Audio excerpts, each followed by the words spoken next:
Дижитал номад вебинарын 2 дахь дугаарт та бүхнийг тавтай морилно гэмээр урьж байна. За яг жилийн өмнөөс блог хэлбэрээр та бүхэнд хүрч байсан энэхүү контент өнөөдөр танд вебинар хэлбэрээр дахин нэг удаа хүрч байна. Дижитал шилжилтийн талаар бүхэл төрлийн мэдээллийг хүргэдэг бидний влог энэ удаа вебинар болон танд хүргэдэг яг одоогийн нөхцөл байдалтай холбоотой буюу хатуу хөл хорионы үед байгууллагууд хэрхэн амжилттай гэрээсээ ажиллаж байгаа туршлагыг хуваалцах зорилгоор явагдаж байгаа гэлээ. За өмнөх дугаараараа бид IT Zone компанийн туршлагыг хуваалцж байсан бол энэ удаагийн дугаараараа Монгол Service and Support компани хэрхэн гэрээсээ ажиллаж байгаа талаар туршлагатай танилцах юм аа. За Монгол Service and Support компани маань болохоор мэдээллийн технологийн өртөж үйлчлэгийг үзүүлэгч компани бөгөөд Microsoft, Canon зэрэг дэлхийн томоохон брэндүүдтэй хамтран ажиллаж, зайнаас ажиллах технологийн шийдлүүдийг та бүхэнд санал болгодог гэлээ. За ингээд өнөөдрийн зочноо та бүхэндээ танилцуулъя. Монгол Service and Support компанийн гүйцэтгэх захирал Ноён Жавхлан өнөөдөр манай хүндэт зочноор оролцож байна. За юуны өмнө урилгын маань хүлээн авч өөрийн байгууллагын туршлагыг хуваалцах болсон танд маш баярлалаа. 11-р сарын дундаас эхлүүлээд бол ерөнхийдөө бүх нийтийн өндөржүүлсэн бэлэн байдалтай холбоотойгоор маш олон байгууллагууд гэрээсээ ажиллах хэрэгтэй боллоо шүү дээ. За энэхүү вирусын тархалт цахим шилжилтэнд хүн төрөлхтөн бэлэн байсан эсхийг шалгаж байгаа талаар дэлхийн олон хэвлэлийн мэдээллийн байгууллагууд бичиж тэмдэглэж байгаа. За тэгэхээр техник технологийн дэвшлиг ашиглан ажилтнуудаа онлайнаар буюу зайнаас ажилуулах жишээ нэлээд хэдэн жилийн өмнөөс эхлэлтэй боловч өнөөдөр шиг ийм болноороо гэрээсээ ажиллана гэж бас хинж төсөөлж байгаагүй байх тийм ээ. Тэгэхээр монголчуудын хувьд биднэрт зайнаас ажиллах хэм маяг ерөнхийдөө нэлээд шин зүйл. За тэгээд цар тахлын улмаас болоод өндөржүүлсэн бэлэн байдалтай бас мөн шалтгаалаад энэ цахим шилжилт буюу одоо тэр зайнаас ажиллах соёлыг бол зайлшгүй шаардлагатай хэрэгжүүлэх хэрэгтэй болоод байгаа нь зарим байгууллагуудын хувьд бол нэлээд гинтийн нөхцөл байдал болоод хэрхэн зайнаас ажиллах талаараа ерөнхийдөө маш олон судалгаанууд хийгээд компаниудын маань төлөөллүүд өнөөдөр манай вебинарт оролцож байгаа байхаа. За тэгэхээр Монгол Service and Support компани маань болохоор энэхүү соёлыг 2 жилийн өмнөөс хэрэгжүүлэн ажиллаж байсныг бид сайн мэддэг. За тэгэхээр ярианаа үүнээс эхлэх зүг байх. Танай компани яагаад энэхүү ремоут ажиллах хэм маягийг хэрэгжүүлэх болсон бэ? За хэрэгжүүлснээр та бүхэнд ямар боломж давуу талууд гарч ирсэн бэ? За маш их баярлалаа. Сайхан танилцуулга байна. Тэгээ энэхүү чухал хөтөлбөртөө яг одоо нөхцөл байдалтайгаа уялдуулан хийгээд зочноор улсын явдалд маш их баярлалаа. Тэгэхээр яг манай компани маань өөрөө технологийн компани, илүүтэй байгууллагуудыг цахим шилжилтэнд технологийн маш үнцэнтэй туслах байж, зөв алхмыг зөв цаг хугацаанд зөв үр дүнтэй хийх дээр нь бол нэлээд анхаарал хандуулж ажилладаг юм байна. Тэгэхээр мэдээж энэ анхаарлаа өшөө илүү сайн хандуулснаар бидний хэрэглэгчид маань бидний тэр хандуулаад байгаа анхаарлыг бол авах юм байна. Тэгэхээр үүнтэй холбоотой одоо жишээлх юм бол яаж хүн болгоныхоо бүтээмжийг илүү сайн ажилуулдаг болох вэ? Хүмүүсээс илүү өндөр яаж бүтээмж гаргуулах вэ? Тэгээ мэдээж хүн болгон юу гэдэг нь тодорхой нэг баригдмал зүйл гэхээсээ л одоо манай Z generation-ийн эсвэл манай шинэ үеийн millennial гэдэг энэ хүмүүсийн гол зүйл нь юу гэхээр илүү толгойг нь ажилуулах, илүү гоё уран санааг нь гаргуулах, илүү гоё тэр бүтээлч сэтгэлгээг нь хөгжүүлэх тэтгэл зүйлүүд байна. Тэгэхээр бидний хувьд яасан гэхээр яг за та бүхэн маш сайн мэдэх байх. Манай Монголын төвчрөл ямар байдаг вэ те. Тэгэхээр нөгөө хүн маань хийж байгаа зүйлд айгүй тийм гоё хайртай, дуртай тийм их юм бол үрдүх сайн гардаг гэдээ одоо маш олон сонссон байдаг байлгүй. Тэгэхээр бид нар тэрүүнтэй уялдуулаад яавал энэ хүмүүсийн үр дүнг сайн гаргах юм бэ гэдээ судалж үзсэн байдгийн. Тэгэнгუთ юу болж идэггүй гэхээр жишээлх юм бол маш олон юм боломжууд байна. Хүссэн үедээ ажиллаа хийдэг. Тэгээ илгээд хамгийн гол нь тухайн хүний ажлын үр дүн гэдэг ойлголт хамгийн чухал байдаг. Одоо ихэнх тохиолдолд яадаг вэ гэхээр та бүхэн мэдэх байлгүй та нөгөө 9-гээд ажил эхэлдэг те 9-гээд цугладаг биш эхэлдэг. За тэгээд 1 цаг цаанда ороо 6-аар тардаг. Энэ бидний одоогийн амьдралын горим, ажлын горим. Тэгэхээр энийг жоох эвдэх хэрэгтэй байна. Одоо тухайлах юм бол бодоод үзэхэд нөгөө хүн маань 9-гээд ирэхдээ хүүхдэд цэцэрлэгт нь хүргэсэн ч байд юм уу, эсвэл өмнөх шөнө нэг жоохон тоглолцоод 1 цагийн хойно сэлцэн байдаг ч юм уу. Тэгээ нөгөө ажилдаа хоцроод очно гэдэг тэр стресс тэр маань ингээл ерөөсөө ажлыг шууд унгаагаад эхэлж байгаа тийм зүйл байгаа. Тэгэхээр тэрийг болчихоо ядчил юу гэдэг хүн доорож нэг цаг 2 цаг хоцролдог юм бол бид нэг flexible time буюу уян хатан цагийн систем рүү эхлэж шилжсэн. Тэгээ тэр маань цааш хөгжөөд илүү гэрээсээ хэрнээ ажилдаг болъё. Үр дүн гэх. Тэр тийм ажлын одоо шинэ ажлын орчинг бий болгож өгсөн гэсэн. За тэгэх юм бол би энэ дээр яг аль функцүүд дээр явуулсан талаар энэ слайд харуулж байна. За жишээлх юм бол энэ зөвхөн манад гэлтгүй ер нь бол барууны одоо тэр нэг гэрээсээ ажилдаг соёл хэвшиж гисэн тэр газруудад эдгээр функцүүдийг бол жишээлх юм бол гэрээс ажиллуулахад үр дүнд чиглэсэн тийм үр дүнгууд нэг сайн гардаг юм а гэдэг зүйл байна. За жишээлх юм бол бидний хувьд хамгийн анх хэрэгжүүлсэн маань энэ борлуулалтын хүмүүс дээр одоо энэ сейлсүүд гэдэг чинь баг тийм ээ. Сейлсүүд дээр маань юу гэдэг вэ гэхээр жишээлх юм бол илүүтэй өглөө уулзалтуудаа хийдэг ч юм уу те хамгийн гол нь хэрэглэгч нартайгаа цагаа тохирсон тэр тохирсон цагтаа үр дүнгээ гаргацсан тэрэн дээр цаал офс дээр байгаа эсвэл ирсэн цагт баригдах шаардлага байна уу гэж байгаа. Тэгэхээр нэг тиймэрхүү зорилгод тиймэрхүү үр дүнг ерөнхийдөө томоор нь хараад нэвтрүүлж ирсэн ийм зүйл байгаа юм. За компанийн хувьд маань болохоор өмнөх энэ оны эхэнд бид нэр бас нэг 2-3 сарын хугацаанд гэрээсээ ажилласан шүү дээ. Жаахан зөөлөн хөл хорионы үед. За одоо энэ удаагийн хатуу хөл хорионы үед маань та бүхэн яаж ажиллаж байгаа вэ? Өмнө нь хөл хорионы үед ажиллаж исэн болон одоогийн хатуу хөл хорионы үед процессын хувьд ялгаанууд гарч байгаа юу? Тэгэлгүй яах вэ? Мэдээж зүгээр нэг хэлэхэд одоо юу гэдэг хамгийн анх гэрээс ажилдаг болёо гэдэг хин нэгэн саналаа менежертэй эсвэл захиралтай за тэр итэл надад авчираад өгөхөд миний хамгийн анхны бодсон зүйл маань юу гэхээр дээ манай хэд ч гэрээс юу л хийх болдоо гэдэг тийм шууд эсэргүүцлийн зүйлүүд ингээ бодогдож эхэлсэн. Тэгээ энэ маань зөвхөн одоо юу гэдэг за би ч ямар сони юм бодоод байна гэхээсээ илүү ер нь бол байгууллага болгонд л байдаг зүйл юм байл л дээ. Яалч нөгөө нэг байнга нэг цуг байгаа л төсөөд очиод уулзаал эсвэл юу гэдэг тэнчэнэс ингээ байсаар бас суулчихсан. Тэрөөсө гэрээсээ очиод ажиллана гэхээр ерөөсө төсөөлөгдөж өгдөг. Тэг юм чинь нөгөө төсөөлж чадахгүй ч юм уу мэдхгүй тодорхой тийм туршлага аваагүй экспириенсгүй зүйлсээ тодорхой хэмжээний айдсын нөлөөнүүд яваад байгаа байхгүй. Тэгэхээр 3 сард яасан гэхээр бид нэр шууд гэрээс ажиллах боломжийг яг 3 сараас юу энэ оны 2 сараас ерөнхийдөө хийж эхэлсэн ба. Тэрүүн дээр яасан гэхээр тодорхой ингээд өдрүүд заагаад өгчихсөн. Өдрүүдээр за жишээлх юм бол энэ хүн маань 2 хоног гэрээсээ ажиллаж болох юм байна тий. Тэгээ ажиллах юм бол ингээд маш тодорхой дүрмтэй журамтай тийм бодлого хэрэгжүүлээд ажилласан байна. За одоо яаж юм гэхээр одоо бол бид нар хүссэн хүсээгүй бүгд 100% гэрээсээ ажиллах шаардлага гарч байгаа. Тэр энэ хоёрын хооронд одоо жишээлх юм бол дэлгэцэн дээр та бүхэнд харуулъя. Ямар зүйлүүд хамгийн чухал байгаа юм бэ? Бид нар нөгөө гэрээс 2 хоног гэрээс ажиллах эсвэл бүр өмнө flexible timeтай байхад юу хийсэн гэхээр 3 зүйлийг маш чухалчилж авч үзсэн.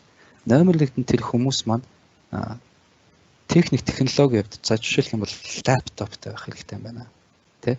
Ажил дээр суурин компьютертай байх юм бол яалтчгүй тэр хүн офс руу явахаас өөр аргагүй бол. За тэгэхээр нөгөө нэг лаптоптой болцохоор яаж яах гэхээр лаптоп маань илүү гоё мобайлтай хаанччууд суусан кофе шопт ч суусан боломжтой. Хоёрдугаар зүйл нь юу гэхээр бид нар нөгөө технологи асуудал гэдэг шийдэж өгсөн байна. Технологи дээр ямар учиртай зүйлүүд хийсэн гэхээр байнгын онлайн байх. Одоо ерөөсө ганцхан дүрмэл бол тэр яваад онлайн л байх хэрэгтэй. Онлайн байхдаа busy байна уу, do not disturb me байна уу, available байна уу тэр бол хувийн зохион байгуулалтын асуудал бол явчихж байгаа. Тэгэхээр онлайн байхдаа бид нар бол технологи бол маш тодорхой шийдсэн. Тэрэн дээр л бид нар Microsoft-ийн технологи тэр дундаа Teams-үүдийг ашиглаа явдаг. Тэгээд хамгийн гол нэг зүйл нь гэхээр яаж тэр онлайн мобайл байгаа хүмүүс маань офис дээр байгаа юм шиг хоорондоо хамтарч ажиллах ёстой юм бэ? Тэгээд тэр хамтын ажиллагаан дээр юу болдгоо гэхээр файлыг ингээд олуулаа нээгээд харах эсвэл хүмүүс рүү явуулах те эдгээр зүйлүүд дээр маань тэр аюулгүй байдал security гэдэг ойлголт гарч ирж байна. Тэгэхээр энэ үндсэн 3 зүйлийг бид өмнө одоо юу гэдэг нь шийдэж өгсөн байсан болохоор саяны хөл хоройгоор манай компани бол 100% гэрээсээ ажиллахад төдийлөн асуудлууд бол гараагүй. Бүгд гоё нөгөө ритмтэйгаа бүгд гоё нөгөө өмнө хийжсэн туршлагаа үргэлжлүүлээд те яг хоо гинт нөгөө хөл хоройд корона гэдэг энэ аюултай өвчин Монголд маань гараад тодорхой хэмжээнд цочролцсон тэр нэг сэтгэл зүйн зүйлүүд бол гарсан. Гэхдээ бидний ажил бол одоо яг тийм цахимаар хэвийн явж үргэлжилсэн байна. Өмнөх дугаар дээр маань IT Zone компани хүний нөөцийн албаны дарга Эрдэнэ Жаргал маань оролцсон ба. Тэгээд тэр хэлэхдээ болохоор зайнаас ажиллах соёлын нэвтрүүлгийн тулд нэлээд үржилсэн хүний нөөцийн бодлогуудыг авч хэрэгжүүлсэн гэж ярьж байсан. Тэгэхээр All Service Support компанийн хувьд хүний нөөцийн хувьд ямар бодлогуудыг баримталсан бэ? За одоо ямар зарчмуудыг баримталж ажиллаж байгаа бол? Тэгэхээр юу яг хоо гэрээсээ ажиллахын боломжийг ингээд бүрдүүлэхэд бол саяны жишээ ярьсан 3 зүйл бол ингээд боломжийг л бүрдүүлчих. Тэгэхээр тэр боломжийг яаж хамгийн их хэмжээгээр одоо юу гэдэг үр дүнгийн гаргах вэ гэхээр тийч бол тодорхой байгууллагын шин даавалгаа шин соёл гэдэг болоод эхэлж байгаа. За би чинь нэг слайдн дээр тодорхой нэг бидний хийсэн туршлагын зүйлүүдээс харуулъя л да. Жишээлх юм бол бодлогын хүрээнд юу гэхээр түрүүн хэлсэн тийм ээ. Онлайн бай. Уцрон залгахад нэг юу гэдэг авдаг байх хэрэгтэй. Тэгээ онлайн одоо чат жишээ нь Teams чат team call-д хариугаа өгдөг бай. Тэнд бол яах юм гэхээр бид нар юм тодорхой хэмжээний зөвлөмжүүдийг ингэж хүмүүстэй гаргаж өгч байгаа. За жишээлх юм бол юу гэдэг гэр бол гэр те гэтэл гэрээс ажиллах гэж байгаа бол өөр ингэсэн тухтай орчингоо гоё ингэ бэлтэж. Тэгэхээр тэр тухтай орчинд ингэ очихоор яаж юм гэхэд за би ажиллаа хийх гэж гэдэг юм нэг юм юу гэмтэй даалдах юмсгалт юм сэтгэлгээнд юм орж ирж байгаа. За жишээлх юм бол ингэ хоёр дэлгэцтэй байхаас ихсүүлээл те. Тэгээ мэдээж үг тэмцээ тодорхой хэмжээний цагийг сууж өнгөрөө. Тэгээ заавал суугаад тохиолдолгүй шалан дээр очиж завлаа суусан ч болно. Гэхдээ ямар ч хэлсэн өөр ингэсэн тухтай орчныг бий болгох нь аягүй чухал байна. Тэгээ тэр орчин дотроо хүн болгон ажиллах өөр ингэсэн нэг дүрмүүд байх хэрэгтэй байна. За тэгэхээр тэр дүрм нь одоо жишээ нь юу гэх юм бэ? Гэрийнхэн гэдэг нэг ойлголт гараад ирж байгаа. Гэртээ байгаа болохоор хууч нэг ажлынхан юм ч тийм. Тэгэхээр гэрийнхэн би ингээд юу гэдэг өглөө жишээлх юм бол би ингээд юм бүтээлч зүйл дээрээ хамаг цаг хугацаа зарцуулах юм аа. Тэгэхээр надад бити саад болоорой гэдэг ч юм уу те. За юу гэдэг одоо нэг гэрте байхаар чинь хөргөгчлөө ингээд гүйсээрээ зарим хүмүүс баг жим галчлаа гэдэг. Тэр нэг тоглоом биш л дээ те. Тэрийн дүрмүүдээ өөрөө ингээд зохион байгуулад айгүй гоё шаардлагатай болж байгаа. Тэгэхээр эргээд энэ маань юун дээр гэхээр хувийн цагийн менежмент, хувийн зохион байгуулалтын асуудлууд болоод байна. Тэр энэ дүрм дээр илүү яаж бүтээлч хандж болох юм гэхээр яг тэр нэг ажлуудыг ингээд нэг цагаар 30 минутаар блоклох энэ бол хамгийн үр дүнтэй арга юм бэл.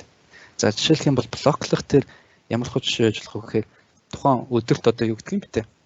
Нэг хүн бол юу гэдэг юм толгоо ингээд ямар нэг юмд ингээд төвлөрөөд нэг суухад 8 цаг л болохгүй байна.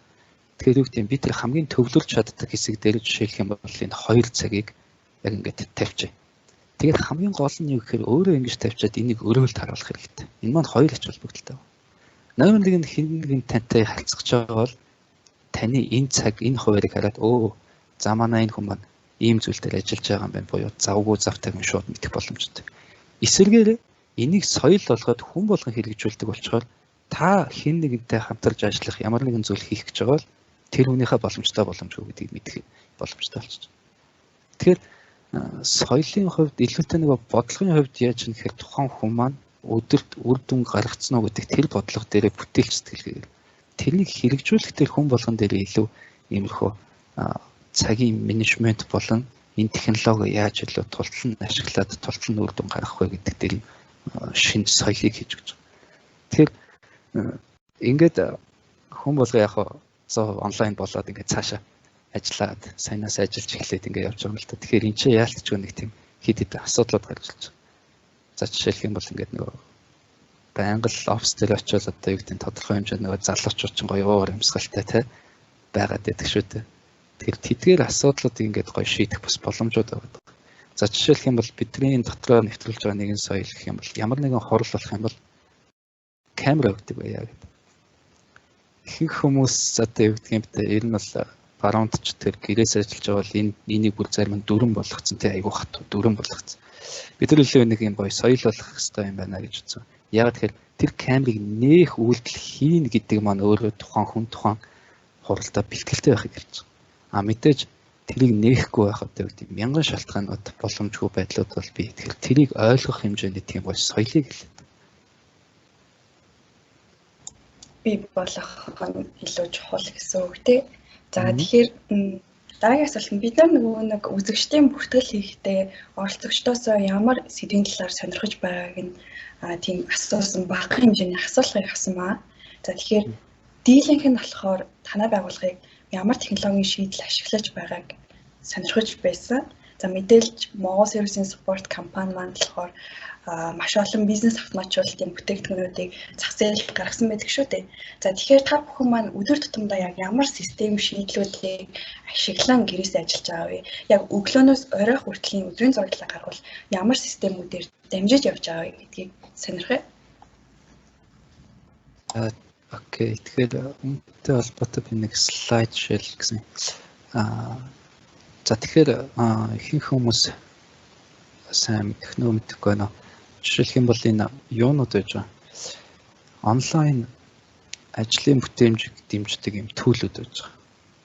За манай компани хувьд Microsoft-ийн энэ Teams гэдэг програм дээр бид нар өглөөс сэрэл орой унтах хөрлөө. Унтах гэдэг нь нөгөө 6 цаг өнгөрчөөд байгаад сэрнэ гэдэг маань 9-ийг хэлээг байгаад. Тэгэхээр энэ ингээд ерөөсө бидний хувьд гартманд бэж байдаг. Яг нөгөө ажлаа амжуулахад одоо юу гэдэг нь жишээлх юм бол ямар нэгэн зүйл инженер хүн хийх гэж бол багцтай байж байдаг тийм ээ. Тэгэхээр энэ маань ингээд менежер хүн болгонд байх хэрэгтэй багцны нэг хэсэг болж байгаа. Тэгэхээр энэ багцсан дээр байдаг ямар функцүүдийг бид нар ашиглаж юм хэрэг үндсэн 4 функц байна. За нэгдүгээрт нь бид нар хоорондын харилцаа холбоогоо шийдэж байгаа. Хоёрдугаарт нь ингээд баг хамт олон хамтраад бүтээлч байдлаар ажиллахыг хэлж байгаа. Гуравдугаарт нь энэ маань ингээд тодорхой хэмжээний бусад системүүдтэй холбогдоод өөр бусад системүүдийг оруулж ирэх боломжтой байна. Жишээлх юм бол тэр үеийн компани доторх ERP систем байдаг ч юм уу тийм. Тэгээ үүний хамгийн нэг чухал зүйл нь юу гэхээр энгээр явж байгаа альва дата, альва харилцаа маань secure гэж.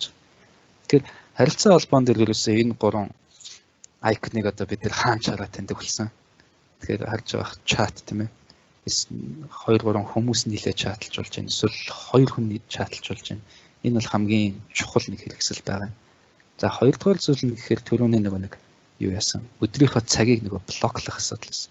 Энэ нь нөгөө энэ meetings буюу календарийн асуудал. Тэгэхээр тэр блок маань юу гэдэм би ажил хийн гэдгээс гадна хурлаа бас блоклж байгаа. Эсвэл хэрэглэгчтэй уулзалтуудаа блоклж байгаа. За тэгээ мэдээж нөгөө хоорондоо ярих шаардлагатай бол бид нэг Teams ашиглаад бас ялцдаг. Энийний яг давуу тал ач холбогдол гэх юм бол нөгөө хоорондын ярьсан яриа маань үлдэх ч гэдэм үү те мэдээж уцаа аваад өөр юм ярьж болно л да. Тэгтээ бид нар энэ дотор нөгөө энэ бүх боломжууд нь байдаг болохоор энийг ашиглаад. За тэгээ хоёрдугаарт нь юу болж ийн гэхээр ингээд хоорондоо файлууд шеэрлэх те. Одоо ихэнх газрууд файлуудыг хэрхэн шеэрлж ийн гэхээр за USB ашигладаг хэсгийг би сайн мэдэхгүй байна. Зарим нь файл сервертэй байж байдаг. За тэгээ дийлэнх нь яадаг вэ гэхээр нэг файлыг version 1 эсвэл доогоор зураас final гэж нэглээд мэйлддэг тийм ээ. 20 мега файл ингээл мэйлдэл яваад байдаг. Яг хөө тэр маань одоогийн практикалд илүүтэй бид нэр яадаг гэхээр нэг газар файлаа хийчихэд тэр нь л ингээд 10 хүн зэрэг ороод шууд ажиллаад явах. Тэгээд хоромхны дотор юу гэдэг юм. Айгүй гоё эцсийн файл ингээд болох боломжтой болсон байдаг. За түүнээс гадна бид энэ Teams дээр юу юунуудыг хийдэг гэхээр өөрсдийн дотоод нөгөө ашигладаг бусад юм нөгөө процессуудын автоматжуулалтыг хийж өгсөн байдаг. За жишээлх юм бол энэ төлбөр хүссэн гэдэг нэг систем байна. За байгууллага болгоны төлбөр хүссэн мэдээж бол тийм. Бидний хувьд гэх юм бол одоо юу гэдэг нь Microsoft-ийн SharePoint болон Microsoft Power Automate гэдэг эдгээр зүйлсүүдийг ашиглаад төлбөр хүссэнийхээ асуудлыг шийдэж байгаа жишээтэй. Энэ ингээд энгийн юм шиг мөртлөө энэний ард нь юу болж байгаа гэхээр энэ нэлээт цаг хугацааны асуудлууд үүсдэг. Жишээлх юм бол нэг цаас барьж байгаа л тэрнээс энэс гэл ингээд тодорхой хүмүүс гарын эсгүүдийг авдаг тийм ээ. Тэрийг цахим хэлбэрт оруулж байгаа гэсэн. Тэгэхээр нөгөө үүнийг яадгүй гэхээр нөгөө эхлээд нэг тодорхой хэмжээнд хэрэгжүүлэхэд нэг тодорхой хугацаа авдаг. Бидний хувьд яасан гэхээр жишээлх юм бол нэг төлбөр хүссэн гаргаад яг төлбөрийг гаргах дээр 3 гаруй хоног байсан. Тэгээ үүнийг ингээд автоматжуулаад эхний жилдээ яасан гэхээр нэг хоногийн дотор тэгээ түүнээс цааш ерөөсө 20-30 минутын дотор. Яаж юм тэгэхээр тухайн нэг процессыг ингээд автоматжуулсны дараа түүнийг улам ингээд хөгжүүлээд иж болж байгаа. Жишээлх юм бол эхний систем маань юу гэдэг нь зөвхөн ямар нэгэн хүсэлт ирэхэд тэрийг шийддэг систем байсан байна. Дараа нь маань хөгжөөд илүү тэр хүсэж байгаа зүйл нь ямар нэгэн тийм төсөвлөлттэй хэсгээр нь хяналт шалгалт хийдэг болсон байна. Тэгээ илүүтэй цаашаа энэ маань ямар төслийнхэн, ямар нэгжийнхэн гэдэг ингээд улам хөгжөөд явцдаг болсон байна. За тэгээ мэдээж энэ маань юу гэдэг жишээлх юм бол яг миний төлбөр хүссэн маань хизээ гарах юм те. Нэгтлангаас одоо юу гэдэг санхугаас эсвэл манай менежероос ямар шийдвэрүүд гарсан гэх мэтчлэн мэдээлэл зүйлүүдээ бол би хянаад явчих боломжтой. Одоо нөгөө төлбөр хүссэнгээ явуулчаад хизээ гарах юм бол гэл ингээ нэг баахан нөгөөндөө чи юм болол өөрөө чи юм болол яваад байдаг те. А түүнээс илүүтэй бас нэг байгууллага болгонд одоо байж байгаа та бүхэн сайн мэдэх бах алтан бичгийн процесс аа тийм. Жишээлх юм бол алтан бичиг ирээд түүнийг цохоод түүн дээр алхам хийгээд эргээд нэг алтан бичиг хариутайгаа явахын тулд за ямар хугацаа болдгийг бол тодорхой хүн болгон мэдж байгаа. Тэгэхээр тэрийг ингээд захимжуулаад өгсөн гэж. Тэгэхээр бид нар болохоор зөвхөн нөгөө нэг цаастайгаа харьцах гэхээс илүү энэ маань нэг гоё онцлог нь юм гэхээр ингээд нөгөө ховлох машин байгаа шүү дээ. Тэрний дээр ингээ сканер донгоот шууд ингээ алтан бичиг болоод жишээ нь ороод ирэх боломжтой. Тэгээд тэрний шаардлагатай хүмүүс рүү ингээ нөгөө хувийн таск болдог ч юм уу те. Араас нь энэ алтан бичгийн хариу нь явсан яваагүй нь шууд мэдэх боломжтой. Тэгэхээр энэ алтан бичгийн процесс гэдэг ингээд байгууллагт нөгөө байж байгаа ихэнх процессуудыг бид нар автоматжуулсан байдаг. За тэгээд түүнээс гадна одоо бидний хувьд юу юунууд хийсэн байдг вэ гэхээр нөгөө ажилчдын таскын хэрэгжилт, таскын одоо системүүд байгаа тийм. Над дээр жишээлх юм бол би энэ жилийн зорилтын ямар зорилгодоор ямар ажиллагаа хийж байгаа. Тэр маань цаг хугацаанд байгаа мó, дууссан юм уу, эсвэл ямар нэгэн менежментийн анхаарал тавих шаардлагатай зүйлүүд байна уу гэх юм уу. А тэгээд зарим байгууллага дээр болохоор бидний хийсэн нэг чухал зүйл маань юу гэхээр эрсдлийн менежментийн системүүд. Жишээлх юм бол одоо яг ямар эрсдлүүд манай байгууллага тулгардیں۔ Бид нар тулгарсан үр дүн ямар юм, түүн дээр бид нар ямар акшнууд хийх юм гэх мэтчлэн. Тиймэрхүү системүүдийг хийж автоматжуулсан байдаг. Одоо хүртэл бид нэр вебинараа Teams-ээр явуулж байна шүү дээ. Тэгэхээр та өдрийн турш Teams-ийг ашигладаг гэдэг нь ер нь үнэн л юм байна тий. За сая дурдсан төлбөр үсэх системийг болон бусад автоматжуулалтуудыг лицензтэй бүх хэрэглэгчид хийх боломжтой байдаг гэж ойлголоо. Энэ зөв одоо тэгээд танахаас лиценз авсан байгууллага бүр энийг хэрэгжүүлдэг үү гэдэг асуулт тийм. Энэ юу юм бэ? Office 365-ийн нөгөө багцуудаас хамаарат ер нь бүгдэн дээр нь SharePoint, Teams, Microsoft 365 гэдэг багцтай хүрээд ирдэг. Тэгэхээр энэ маань их гоё одоо яг бизнесийн байгууллагууд энийг ашиглаад заавал том систем гэлтгүй би өөрийнхөө хувийн бүтээмжтэй хамааралтай зүйлүүдийг хийхээс гадна хэлцээний бүтээмжтэй хамааралтай зүйлүүдийг хийгээд иж болдог болох тийм боломжтой. Яг нь ихэнх тохиолдолд юу болдгоо гэхээр байгууллагууд энийг хийнэ гэдэг чинь бас тодорхой хэмжээний нэг цаг хугацаа тий хин нэгэн тийм мэрэгжлийн тодорхой ур чадвартай ийм хүмүүс ингэ хийгээд эхлэх шаардлагатай. Яг нь дотроо хийсэн бэлэн хоёрыг ингээд өөрсдөө нэвтрүүлээд авсан хоёр тодорхой хэмжээнд ялгаатай. Жишээлх юм бол дотооддоо ихэд тэрэн дээр одоо юу гэдэг чинь ингээд цаг шаарддаг тийм ээ. Хажуу өөр нь юу гэдэг жишээлх юм бол Монголд 20-30 байгууллага ашиглаж байгаа системийг аваад ашиглахад тэр маань нэлээд гоё know how эсвэл нөгөө нэг тэргуун туршлагууд суудсан систем хүрээдэлж байгаа жишээтэй ч үгүй юм уу те. Тэгэхээр сонголт нь болохоор мэдээж номер 1-т өөрсдөө хийчих боломж нь бол бүрэн хүрээдэлж байгаа. Илүүтэй манай хэрэглэгч нар яадаг вэхээр энэ бэлэн байгаа юмнуудыг шууд хэрэглээд илүү нөгөө нэг бизнесийнхаа үр өгөөжлүүд илүү нөгөө бизнес руугаа анхаарал хандуулъя. Энэ нэг бизнес процесс талын автоматжуулалт, захимжилт, дижитал шилжилт гэдэг зүйлүүдийг илүү манахтай хамтраад явдаг тийм хүрээнд ажилт. Хоёулангийн ярилцаж хооронд үзэгчдээс асуулт ирсэн байна. За тэгэхээр асуулт асуух талаар бас хүмүүс мэдгүй байвал би тодорхой тайлбар хийж өгье. За бидний харагдаж байгаа дэлгэцний баруун талд асуултын тэмдэгний айконтой Q&A гэсэн хэсэг байгаа. За энэ хэсэгт болохоор бид хоёрыг ярилцж байгаа хооронд үзэгчид маань асуултаа асуух боломжтой байгаа шүү. За энэ дээр ирсэн нэг асуулт дээр болохоор ингэсэн байна л да. Ажилтнуудынхаа ажлын гүйцэтгэлийг хэрхэн үйлдэг вэ гэж асуусан байна. Тэгэхээр одоо нөгөө офис дээр ажиллах, гэрээс ажиллах хоёр хоорондоо маш их ялгаатай шүү дээ тий. Тэгэхээр гэрээс ажиллаж байгаа, офисоос ажиллаж байгаа тохиолдолд бид нэр хуруугаа уншуулад өглөө 9-өөс 18 цагийн хооронд хуруугаа дараад 8 цаг ажилласнараа болохоор бидний гүйцэтгэлийг үнэлэх маш том хэмжигдэхүүн болдог. За гэрээс ажиллаж байгаа тохиолдолд бол бид нэр тухайн компанид ямар үнцийг өгч ийн те бид нэр юу хийж ийн гэдгээрээ илүү үнэлэх болов уу гэж харж байгаа. Тэгэхээр танай компани болохоор ажилтнуудынхаа ажлын гүйцэтгэлийг хэрхэн үнэлдэг байгаа вэ? За мэдээж гүйцэтгэлийг үнэлнэ гэдэг бол өөрөө маш том сэдв, маш том агуулга тийм ээ. Хамгийн гол зүйл зарчмын зүйл нь юу юм гэхээр номер 1-т нэг ийм хоёр ялгаанууд гарч ирж байгаа. Ихэнх тохиолдолд энэ маань илүүтэй нөгөө нэг майндсет ч гэдэг юм одоо бидний нөгөө үйл ажиллагаа бизнесээ хэрхэн авч явдаг вэ? Тэрүүн дээр юм тодорхой хийгдэх шаардлагатай өөрчлөлт юм байна. Ихэнх тохиолдлуудад хүмүүс яадаг вэ гэхээр нөгөө би удирдах байгаа хүмүүсээсээ юм ингээд авах ёстой ч гэдэг юм. Тийм нэг сэтгэхүн зүйл байна. Илүүтэй бидний хувьд ямар зүйлийг бий болгож ажиллах гэдэг юм гэхээр мэдээж тухайн KPI байх хэрэгтэй. Мэдээж бизнесийн зорилгууд байх хэрэгтэй. Мэдээж тэр зорилгоодыг хэмждэг хэмжилтүүд байх хэрэгтэй. Тэгэхээр илүүтэй нөгөө хүмүүс маань түрүү хэлсэн шүү дээ. Үр дүн гаргацсан бол тэр гаргацсан үр дүнгээ тухайн өдрөө эргээд менежерт тайлагнах. Нэг юм одоо юу гэдэг нэхэх биш нөгөө хүн маань өгөх гэж. За тухайн хүн тухайн өдөртөө өгөхгүй ч гэж болно. Яагаад? Янз янз ажиллаж тухайн өдөртөө юу гэдэг зарим хүмүүс чинь тухайн өдөр юу ч юмэргүй санагддаг үе байхыг нь хөтөлбөрийн зөвшөөрөө гэж байгаа юм. Тэр маань ингээд тодорхой хэмжээний нэг юм итгэлцлэл шинэ арга барилын асуудал болж байгаа. Тэгэхээр илүүтэй нөгөө хүн маань би ийм гоё юм хийчлээ гэд дарагдаа өгөх нөгөө дарга нь нэхэд чи ийм зүйлээ өгөөч гэх хоёрын хооронд асар том ялгаанууд. Тэр бидний хувьд ямар системийг бий болгоод ажилладаг вэ гэхээр нөгөө хүн болгон маань тодорхой өөрсдийн хийсэн ажлуудаа ингээ багцлаад за өнөөдөр миний үр дүн ийм байлаа гэдэг зүйл ингээ явуулах боломжтой болчихж байгаа. Тэгэхээр тэдгээр аюутын тухайн өдрийнхөө оройч байт юм уу тухайн өдрийнхөө ажилд харахад ч байт юм өгөө явуулцдаг.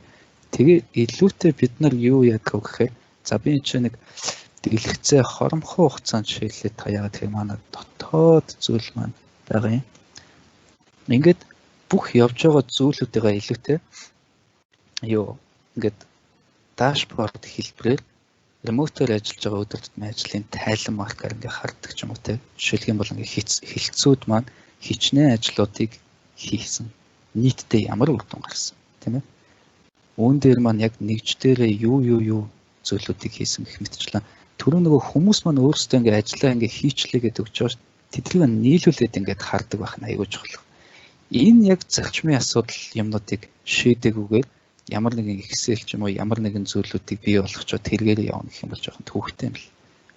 Ямар ч тохиолдолд яах вэ гэхээр нөгөө ажлын хэмжигдэхүүнийг хэмжинэ гэдэг маань тодорхой хэмжээнд юу гэдэг субъектив тэгээд тодорхой хэмжээнд объектив хоёр талаар нэг нь факт харагддаг нөгөөх нь болохоор илүү хувийн үзмж хайрчдаг. Тэгэхээр илүүтэй нөгөө дундчиг болсон систем байх нь их чухал байгаа.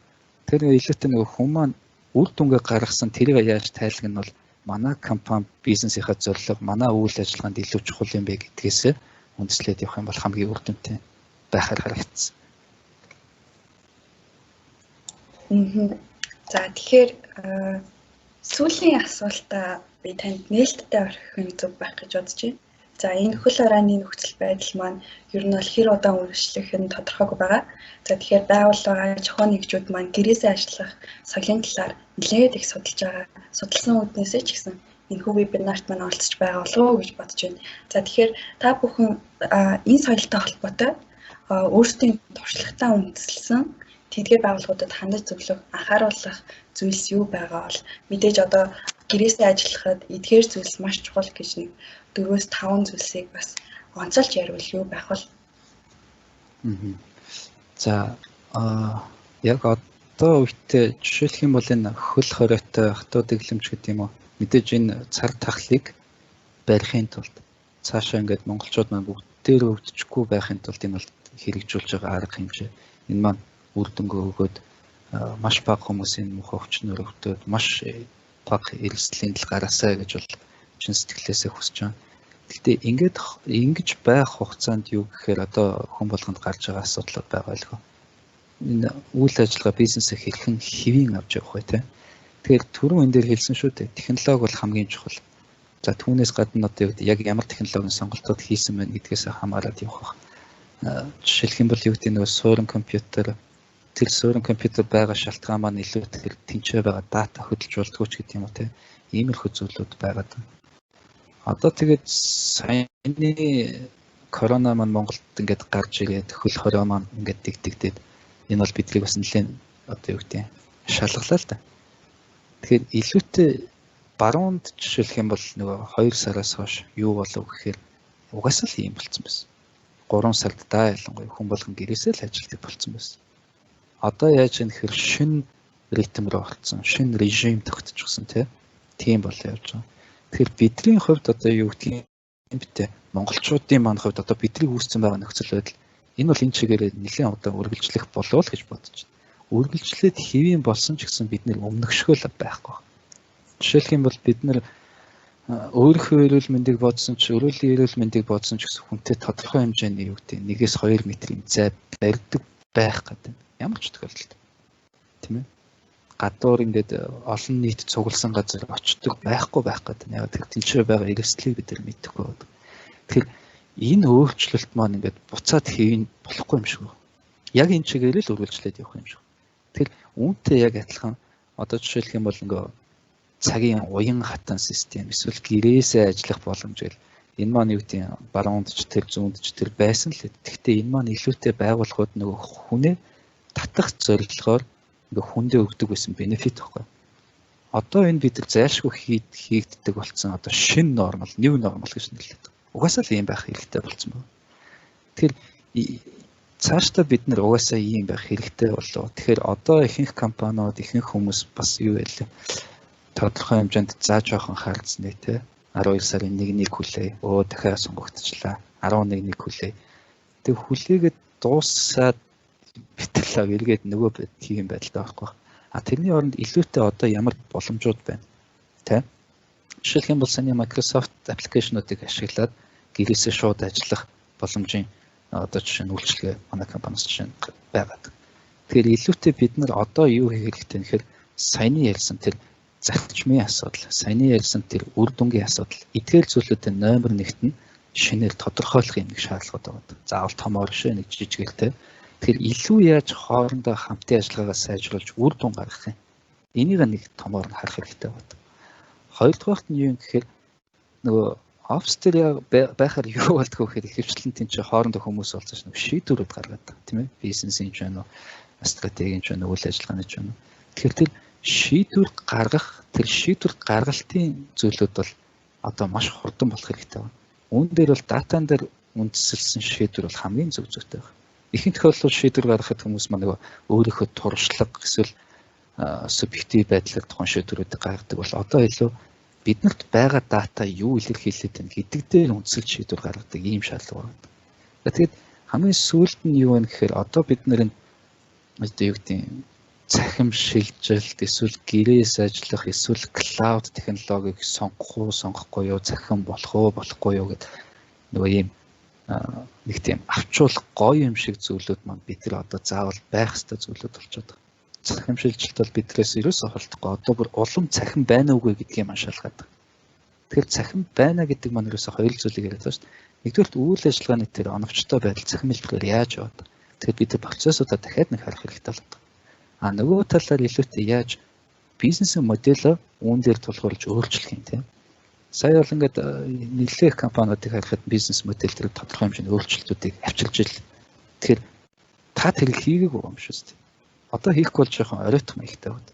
Тэгээд 4 сар 5 сар сая өнгөрсөн саруудад нөгөө нэг юу байсан шүү дээ. Цахим шилжилтийг хэн авчилж байна гэлээс яа CFO гэх хүмүүсээс нөгөө коронавирус гараад энэ бол одоо энэ тоглоом нарийн биш болж байна.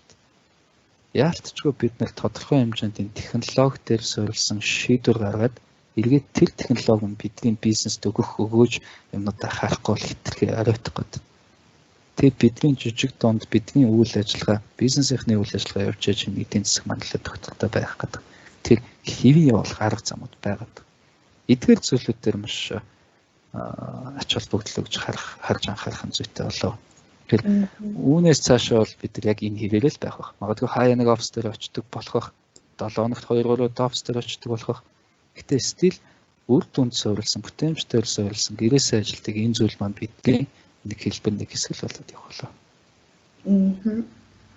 За тэгэхээр оролцогчдоос маань асуулт ирсэн байна. За энэ асуултуудыг танаас асуугаад явъя. За нэг хэрэглэгч маань болохоор танай байгууллага дээр жишээ нь зайнаас ажиллахад одоо хүртэл шийдвэрлэхэд хэцүү байгаа эсвэл сорилттой тулгарч байгаа ямар таск байна вэ гэж асуусан байна. Зүйтэй. За энэ болохоор илүү нөгөө бит үйл ажиллагаа шаардсан зүйлүүд байгаа. За жишээлх юм бол та бүхтэд маш сайн мэдэх бах. Албан бичиг гарахад гарын хэсэг болон таамаг хэрэгтэй тийм. Тэгээд түүнээс гадна дугаар авах шаардлагатай. Бид нар эргээд харсан чинь нөгөө 100 гэрээсээ болоод үлдсэн чинь яасан гэхээр энэ процесс дээр маань 4 хүн оролцдог юм. 4 хүн оролцдог юм. Нөгөө албан бичиг маань айгуу гой нөгөө системтэй хэдий ч гэсэн системээс гарах болоо орох хүртэл хин нэгэн хүлээж авдаг юм байна. Хин нэгэн тэрийг гаргадаг юм байна. Тэгэхээр энэ маань одоо юу гэдэг нь тодорхой хэмжээнд бас жоохон асуудалтай байгаа. Яг нь бидний хувьд яа шийддэг вэ гэхээр энэ одоо яг 100% практик муу юм болов уу гүн болоо. Амрах гэхээр нэг гарын хэсэг урдчилж аваад байдаг шүү дээ нэг тийм их баг. Тийм. Энэ бол тодорхой хэмжээнд одоо юу гэдэг нь шийдэгдээгүй байгаа асуудлын нэг мөн. Хоёрдугаар нэг зүйл маань юу гэхээр та бүхэн сайн мэдэх баг. Бизнесийн байгууллага гэхээсээ илүү ингээд хамт олон гэдэг нэг юм гоё уур амьсгал тэрийг одоо юу гэж тайлбарлах юм. Одоо офис дотор 2 хүн бие бинийгээ хараад өнгөрөх ч юм уу те эсвэл онлайнаар байсан ч гэсэн эддээ энэ маань ингээд гоё ирүүл саралт байгаа юм байна гэдэг нэг мэдрэмжүүд байдаг штэ. Энэ мэдрэмжүүдийг бол бас юу гэдэг нь тодорхой хэмжээнд бидний соёлоороо дамжуулаад хэвийн мэт болох гэж үзээд л үзчихэл байгаа юм л да. Жишээлх юм бол одоо юу гэдэг нэг онлайнаар гоё караоке гэж гэлээ манайхан бас нэг хөрхөр юм зохиогол хэлээ. Иймэрхүү юмнууд байх хэрэгтэй. Яг нөгөө багийн уур амьсгалыг сайжруулдаг гоё гоё зүйлүүд байдаг шүү дээ. Офс дээр бол бид нар тэднийг юу гэдэг нь баг л нэг бивэн лугаа ирэмж байгаа л нэг юу гэдэг нь залуучууд дотоо тоглоод байдаг ч юм уу эсвэл нэг хамт олноор нэг хөрхөөрхөн ажлууд хийгээд байдаг ч юм уу те. Тэр зүйл бол зайлшгүй шаардлагатай. Тэрийг одоо юу гэдэг нь гэрээсээ ч юм яаж хийдэг юм, ямар шинэ гормоор хийх юм. Тиймэрхүү зүйлүүдийг бид нар одоо юу гэдэг нь бодож л хийх л. За дараагийн зочин маань бас нэлээд сонирхолтой асуултыг асуусан байна. Энэ болохоор front office-ийн ажилтнуудаа хэрхэн зохион байгуулалтанд оруулж байгаа вэ гэсэн байна. Энэ дээр одоо нөгөө IT outsourcing үйлчилгээний инженерүүд маань ороод явах гэж бодож байна. За front office за түүнээс гадна first line worker гэж нэг ойлголтод байгаа. Тэгэхээр тэдний энийг хэрхэн зохион байгуулалтанд оруулж байгаа гэхээр ер нь бол мэдээж номер 1 юу гэдэг эрүүл ах вэ? Аюулгүй байдал. Тэр бол хамгийн чухал. Аюулгүй байдал гэдэг маань зөвхөн нөгөө биетийг хэлээгүй цахим аюулгүй байдлыг хэлж байгаа. Тэгэхээр нөгөө яг нэгжлэлээр ажиллаж байгаа хүн маань номер 1-т биетээр аюулгүй байх уу те маск тэр халдваргүйжүүлэлт гэх мэтчлэн зүйл. Тэгээд тэр хүн яг ажиллаа хийхэд тэр дата маань яг сейф юм уу? Тэрэн дээр нэг ийм асуултуудыг хариулах хэрэгтэй болж байна. Тэгээ зохион байгуулалтын хувьд гэх юм бол мэдээж илүүтэй нөгөө тухайн нэгждэр байгаа хүн маань бие дааж ямар шийдвэрүүдийг гаргах юм гэдэг нь хамгийн чухал. Ямар шийдвэрүүдийг гаргах юм гэдэг. Тэгэхээр тэр зохион байгуулалтуудад нөгөө түрүүний хэлсэн зорилготойгоо яад нэгждэр энэ хүн маань ийм шийдвэрүүдийг гаргаж байхад хэдүүлээ окей гэж явах юм бол тэрийг нь илүү дэмжиж явах. Иймэрхүү зохион байгуулалтууд хийж байгаа. Тэгэхээр дараагийн асуулт маань яг сая мэдээллийн аюулгүй байдал гэж ярьсан шүү дээ. Тэрнтэй холбоотой асуулт ирсэн байна. Зүйтэй. Энэ нь болохоор мэдээллийн аюулгүй байдлыг хэрхэн хангаж ажиллаж байгаа вэ гэж асуулт ирсэн. Одоо судалгаанууд байгаа маа 3-аас 4 янз янзын барууны илүү нөгөө нэг юу аюулгүй байдлыг хангадаг компаниудын жишээгээс за түүнээс гадна Монголд байгаа бас нөгөө судалгаанууд байж байгаа.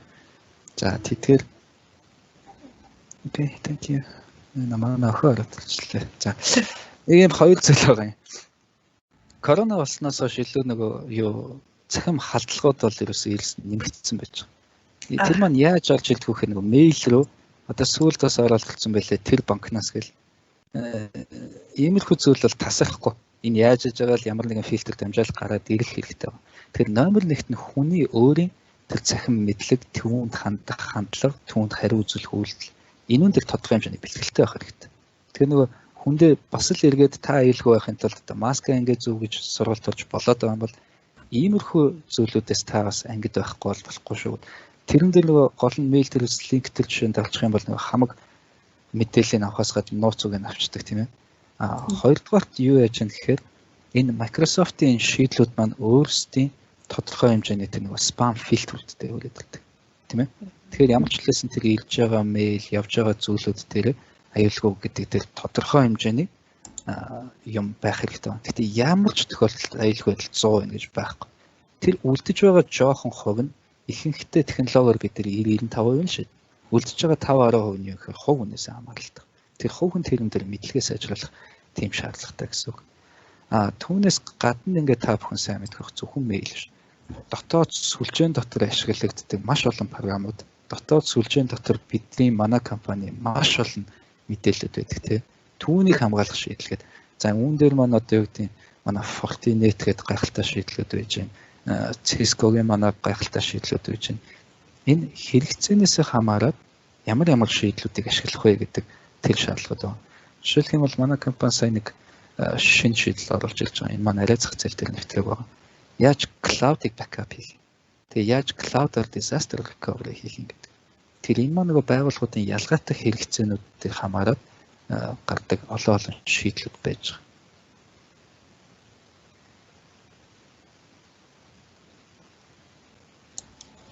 байгаа. За үгээр болохоор надад солон оролцогчдын зүгээс маань ирж байгаа асуулт дуусж байна. За тэгэхээр цаг цаваа гарган өнөөдрийн вебинарт маань оролцсон танд маш их баярлалаа. Маш их хэрэгтэй мэдээллүүдийг үзэгчдэд маань хүргэсэн гэдэгт би бол ерөөсөө эргэлзэхгүй байна. За тэгэхээр оролцогчд маань таны ярьсан автоматжуулалтын шийдлүүдийн талаар дэлгэрэнгүй мэдээлэл авахыг хүсвэл Mobile Service-ийн support компани веб хуудас болон сошиал хуудасуудаар мэдээлэл аваарай гэж хэлэх байна. За үүгээр манай өнөөдрийн вебинар өндөрлж байна. За дараагийн дугаараар дахин уулзъя. Бид ремоут буюу зайнаас ажиллах соёлыг амжилттай хэрэгжүүлэн ажиллаж байгаа байгууллагуудын удирдлагуудыг үрж оролцуулах болно. Тэгэхээр энэхүү вебинарын дараагийн дугаарын талаарх мэдээллийг бид өөрсдийн сошиал хуудасуудаараа мэдээлэх болно. Тэгэхээр бидний IT Zone болон Mobile Service-ийн support гэсэн сошиал хуудасуудыг дагаарай гэж уриалах байна. За баярлалаа. Үгээр вебинар маань өндөрлж байна.